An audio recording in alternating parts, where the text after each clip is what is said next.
ઇટાલિયા વર્ષી સમૃદ્ધિયા ગાંધીનગરમાં high voltage drama મોરબીના MLA કાંતિ અમૃતિયા રાજીનામાની ચેલેન્જ પૂરી કરવા મોટી સંખ્યામાં સમર્થકો સાથે વિધાનસભા જવા રવાના. શું છે આ ચેલેન્જ રાજનીતિ?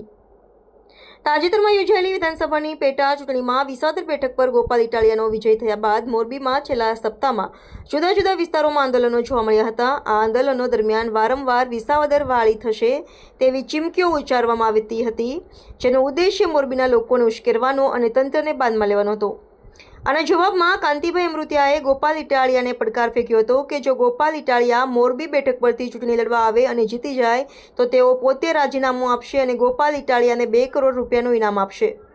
ગોપાલ ઇટાલિયાએ પણ સોશિયલ મીડિયા પર એક વિડીયો મૂકીને ચેલેન્જ સ્વીકારી હોવાનું દર્શાવ્યું હતું, જેનાથી આ ચેલેન્જ રાજનીતિનો પ્રારંભ થયો.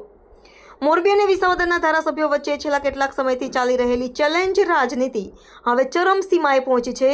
મોરબીના ધારાસભ્ય કાંતિ અમૃતિયાએ વિસાવદરના ધારાસભ્ય ગોપાલ ઇટાલિયાને આપેલા પડકારને પૂર્ણ કરવા આજે ગાંધીનગર જવા રવાના થયા છે.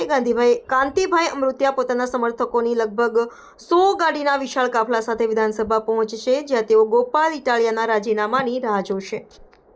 હાય, હું છું ક્રુઝિન સિંઘાનિયા. આપની આસપાસના સત્ય સમાચાર જાણવા માટે જોતા રહો દીવ મિરર ન્યૂઝ અને હા, લાઈક અને સબસ્ક્રાઇબ કરવાનું ભૂલતા નહીં. Thank you.